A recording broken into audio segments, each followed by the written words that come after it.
Hamas में हो सकता है बड़ा धमाका। गुस्साए नेतन्याहू अब हमास को माफ नहीं करेंगे। शांति की कवायद के बीच में इजराइल में बड़ा धमाका हुआ है। लगातार कई बसों में धमाके हुए हैं।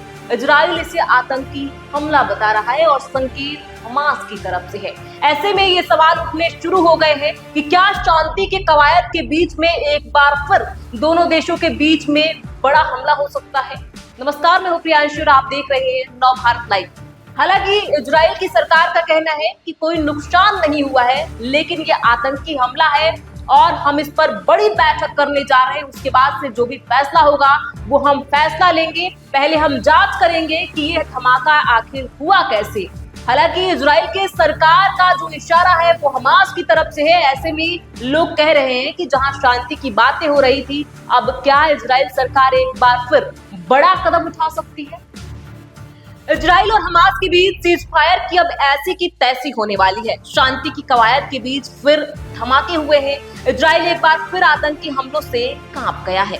कई बसों में हुए ताबड़तोड़ धमाकों से इजराइल दहल गया है। बताया गया कि गुरुवार शाम इजरायली राजधानी तेल अवीव के पास 3 खाली बसों में धमाके हुए हैं।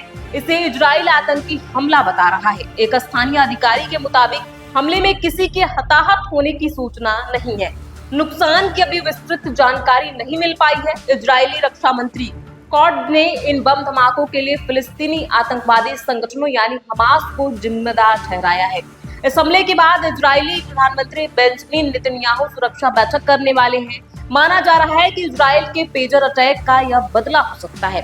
जैसे इजराइल ने फिलिस्तीन में पेजर अटैक से खलबली मचाई थी, ठीक उसी तरह आतंकियों ने बस में बम फिट करके आतंक फैलाया है।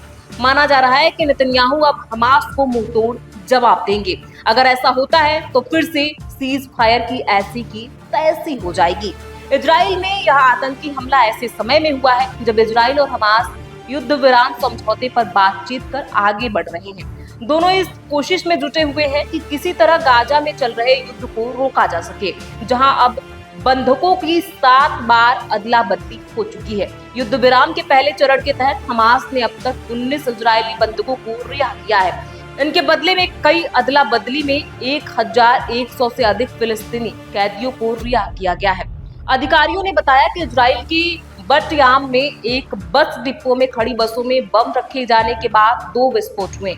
रिपोर्ट के अनुसार होलोन में एक तीसरा विस्फोट होने की सूचना है। एक चौथी बस में भी एक विस्फोट उपकरण यानी बम मिला है, जिसे डिफ्यूज कर दिया गया है। पुलिस का मानना है कि यह संदिग्ध आतंकवादी हमला है। बट-याम के अलग अलग स्थानों पर कई बसों में विस्फोट होने की कई खबरें मिली हैं। पुलिस के एक प्रवक्ता ने समाचार एजेंसी AAFP को बताया कि 3 बसों में विस्फोट हुआ है, जबकि 2 बसों में बम को निष्क्रिय कर दिया गया है। संदिग्धों की तलाश के लिए बड़ी संख्या में पुलिस बल तैनात किए गए हैं।